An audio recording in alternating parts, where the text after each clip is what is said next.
Kampung Sriaman was a peaceful village. Lush green paddy fields stretched as far as the eye could see. The air was usually filled with the laughter of children and the chatter of families, but a shadow lurked beneath the surface. It was the legend of the Pontianak. The Pontianak, villagers whispered, was a vengeful spirit. She was a woman who died during childbirth. Now she roamed the night, seeking revenge. Her presence brought a chill to the air. A long, piercing wail was her calling card. The elders spoke of her with fear. They warned the children to stay indoors after dark. The Pontianak, they said, was drawn to the living, especially to those who dared to disrespect her. I don't believe in ghosts or spirits. They're just stories, tales to frighten children and keep them in line.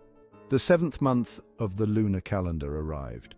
It brought with it the Hungry Ghost Festival, a time when the veil between the living and the dead was thinnest. The villagers prepared offerings of food and incense. They hoped to appease the spirits and avoid their wrath. But Amir, a curious and skeptical teenager, scoffed at these traditions. He didn't believe in ghosts or spirits. To him, they were just stories, tales to frighten children and keep them in line. He was determined to prove that the legend of the Pontianak was nothing more than a myth. Let's prove it. Let's spend the night in the abandoned house. You mean the one where the Pontianak is said to live?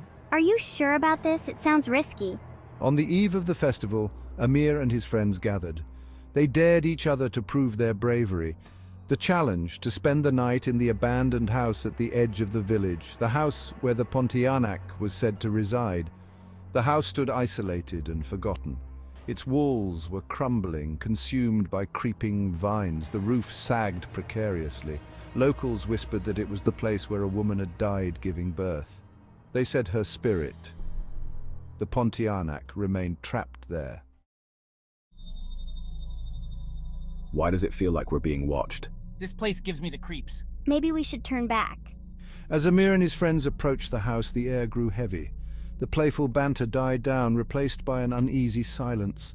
The once bright moon hid behind a veil of thick clouds. The darkness felt oppressive, closing in on them.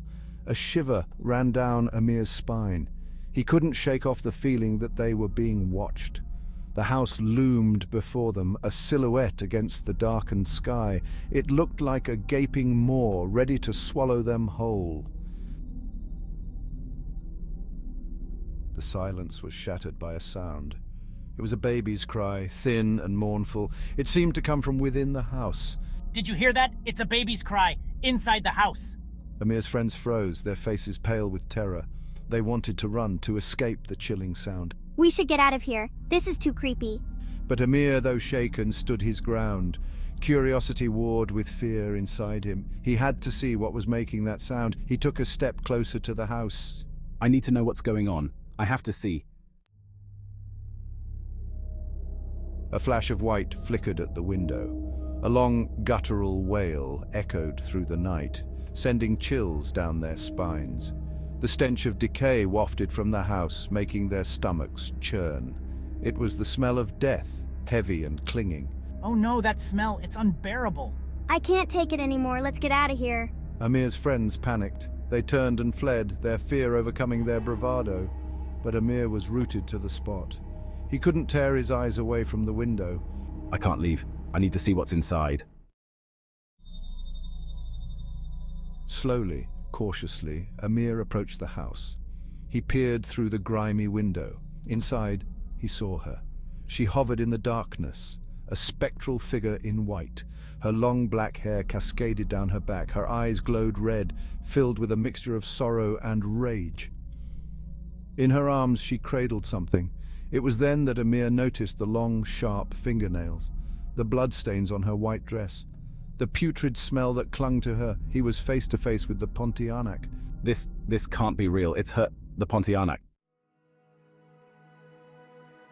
Section 8, The Sorrow, A Mother's Pain Echoes Through Time. The Pontianak turned towards Amir. Her eyes, filled with pain and longing, met his. He saw his own fear reflected in them, but he also saw something else, a deep sadness, an unbearable grief. She held out the thing she cradled.